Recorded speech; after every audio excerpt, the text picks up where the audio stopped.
You keep catching yourself on the same question. What if I show him a video about narcissists? If I just tell him straight that he's a narcissist, what is he going to do?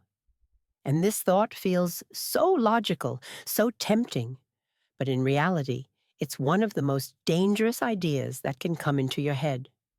You need to understand, with him, you're not dealing with personality or quirks. Even though from the outside, it can look like an inflated ego or just arrogance. Underneath, it's malignant narcissism, a personality disorder, where it's not about traits anymore. It's about his whole psyche. With narcissistic personality disorder, a person is convinced down to their bones that they're perfect. On the outside, he walks around like a god, flawless, better than everyone, smarter than everyone, above everyone. Despite this glowing image, on the inside, there's only one right opinion for him, his own, and everything else feels like it doesn't even have the right to exist. The moment you even mentally get close to that shiny picture with the phrase, "You're a narcissist," in his inner world, it feels like a knife to the chest. No matter how tough he acts on the surface, inside he experiences it as an attack on his life, as physical pain, because you're touching the only thing that holds his psyche together, his swollen, grandiose ego. This ego is like a fortress for him, like the only temple where he feels at least a bit safe. And every time you bring the mirror of truth up to that fortress, a whole arsenal of psychological defenses instantly gets activated in him. And he has an endless amount of them. His first reaction is total denial. Even though narcissism has been described in books, research, and manuals for decades, he will still tell you it's complete nonsense. Even though there's a recognized diagnosis, specialists, and statistics, for him, there are no narcissists. It's all made up. You hear how easily he invalidates everything that matters to you. Bloggers, therapists, people who try to understand what's happening. For him, they're a cult of losers and bitter women who made up fairy tales about narcissists, psychopaths, and abusers. Because, in his opinion, they're bored and not very smart. A narcissist lives in a way that he constantly needs to devalue everything around him. Even if you talk about a serious field like psychiatry and a huge scientific base, inside his head, he still twists it into nonsense and BS and doesn't even try to look deeper. You might have heard of Professor Sam Vaknin, who openly talks about his own narcissistic disorder. Even with this rare exception, in real life, you will almost never meet someone with NPD who honestly says, "Yes, that's about me." You try to talk to him calmly, like an adult, bring arguments, discuss how his behavior shows up, without attacking him personally. Even though you really try to keep the tone neutral, the very topic of narcissism feels to him like acid on open skin, and inside him, a storm starts to rise. Most of the time, you don't get understanding in response. You get an outburst of anger, rage, aggression. Even though you're using normal words, he tries to shut the topic down as fast as possible after first completely wiping it out. That's how he protects his ego, which looks unshakable on the outside, but is extremely fragile and vulnerable on the inside. His second reaction is projection. You barely start talking when you hear in return, "I'm a narcissist. Look at yourself. You're the narcissist. You're the one who needs therapy." Even though you come with facts, examples, screenshots, he flips everything so it looks like the problem is entirely you. He throws your own words back at you in such a way that you start getting lost inside. You went to him with proof, and you walk out of the conversation feeling like maybe something really is wrong with you. Even though he's the one doing cruel things, you start thinking, maybe I made it all up. Maybe I'm the problem. That's how projection works. He dumps all his dark inner stuff onto you. His third reaction is fake agreement and a mask. Sometimes he suddenly nods and says something like, yeah, maybe I'm a narcissist. I need to work on myself. I'll change. Even though these words sound like a dream, especially when you've been waiting for at least some kind of acknowledgement, deep down, this agreement has a totally different purpose. You start to believe that finally he got it. But despite all these promises, this understanding only appears when he still needs your resources, your apartment, your money, your help, your status, your reputation, your connections, your labor, your caretaking, and so on. On the outside, he adapts to your expectations, says exactly the phrases you've been craving to hear for so long. Even though he sounds soft and ready to work on himself, inside he's just putting on a new mask to lull your vigilance and make sure he doesn't lose what you are to him. He chooses fake calm over open rage in those moments when he understands that right now it's more profitable for him to smile than to attack. Even though on the surface he agrees to change, the anger doesn't go anywhere inside. It just gets packed away in a dark drawer and waits for its moment. That moment often comes when you're at your weakest. You get sick, lose your job, get into trouble, feel drained and exhausted, when you don't have the strength to fight or protect yourself. Even though in those moments you need support more than ever, that's exactly when he pulls out every one of your attempts to call him out and every word you ever said to him. He can get revenge so brutally that it literally takes your breath away. Even though on the outside he might look respectable, inside there's a lot of cold, calculated vengeance for you daring to touch his grandiose ego. In these moments, he grinds you down to dust, humiliating you so deeply that you truly feel scared. His fourth reaction is putting on the victim mask in public.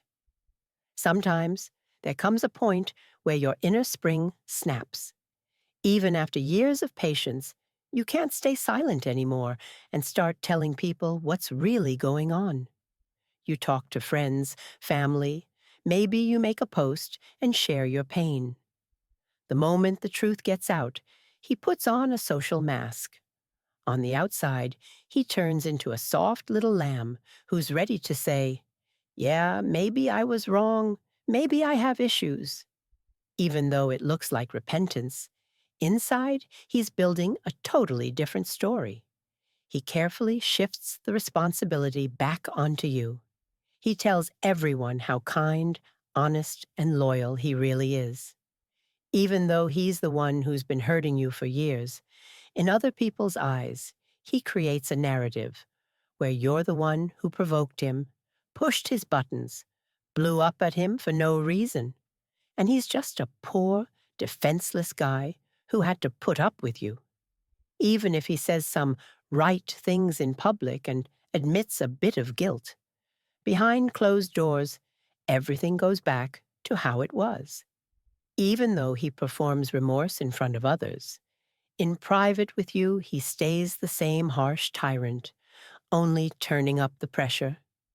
His apologies turn out to be just a pretty picture for the outside world. Even though he sounds soft when others are around, real revenge one-on-one can be very cruel. He does everything he can to make you deeply regret that you opened your mouth and dared to speak the truth. There are other patterns, too.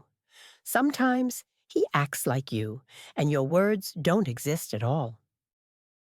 Even though you talk, show him evidence, bring up concrete situations, he can just silently stare at his phone, leave the room, turn on music, or start talking about something completely different. That tactic is called stonewalling, the stone wall. Even though you're trying to reach him, you end up feeling like you're talking to emptiness. For him, it's a way not to enter the conversation, because any real conversation automatically admits that there is a problem, and he can't allow that. There's also gaslighting. On the outside, everything looks calm. In a confident tone, he tells you that nothing like that ever happened, that you misunderstood, that you're too sensitive, too emotional. Even though he did what he did, he keeps insisting that you're exaggerating and that you have memory issues. Over time, he twists reality so skillfully that you start doubting your own eyes and your own mind, even though deep down you felt the pain and knew it was wrong.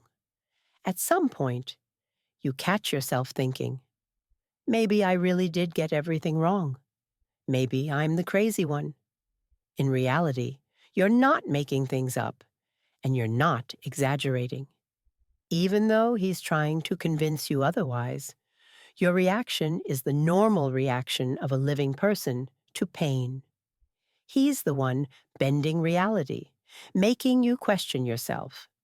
And that's exactly what gaslighting is. And here comes the main question. Is it even worth saying anything to him at all? When you look at all these options, rage, projection, fake agreement, the victim mask, ignoring you, gaslighting, you see the same pattern. No matter the form, the core is the same. He will protect his ego at any cost. A person who truly can admit narcissistic traits in themselves usually isn't a full-blown narcissist in the clinical sense. Even with their flaws and mistakes, they have self-reflection. They can look at themselves from the outside, admit they hurt someone, and genuinely want to change. With real narcissistic personality disorder, inside it's like an empty well. No matter how hard you try to reach something real in there, you just don't find a place to land. There's no inner voice that says, I was wrong, I need to change. You keep crashing into a solid wall. You can spend your energy, your words, and years of your life trying to explain, prove, and show him what's going on. Even though you give so much of yourself, again and again, you get met with aggression, devaluation, and manipulation. A constructive conversation never really takes off, and real change doesn't happen. Over time, he just learns to adapt more subtly, manipulate more cleverly, and torment you in more sophisticated ways. Even though you keep hoping for progress, the reality is that he doesn't become better. He just becomes more skilled at hiding and masking the same destructive patterns. Real narcissists simply don't have self-reflection the way you do. Even though he's the one causing harm, you still end up being the one who's at fault. He keeps flipping the situation so that you look like the problematic, unstable, difficult one. At some point, it gets to where you're the one people want to send to therapy. You're the one others start seeing as crazy and unstable.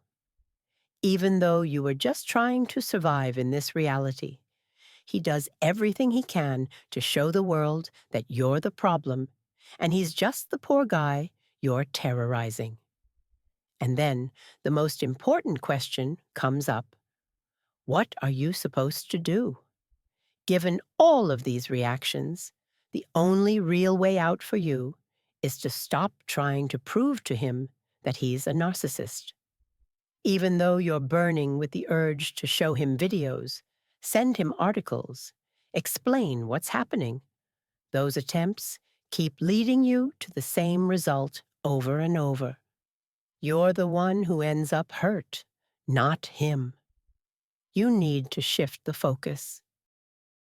Instead of trying to convince him, you need to think about yourself, how to protect your mental health, how to build your own safety, how, if needed, to leave this relationship in the safest way possible for you. Even though a part of you wants to get through to him and open his eyes, what truly matters is not his epiphanies, but your rescue, your peace, your life. That is what's more important right now than any ideas about his insight or healing.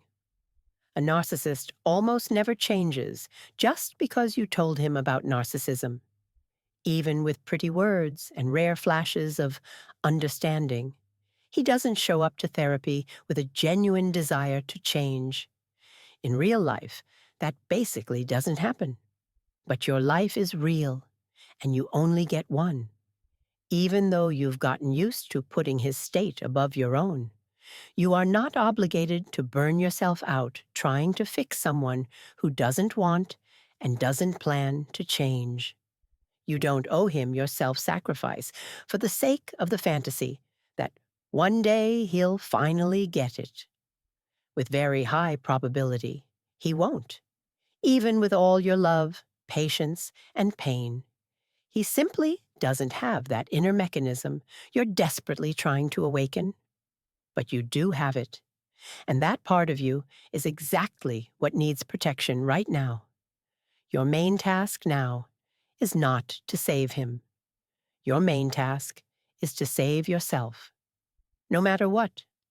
Thank you for staying till the end and for being honest with yourself about what you're going through.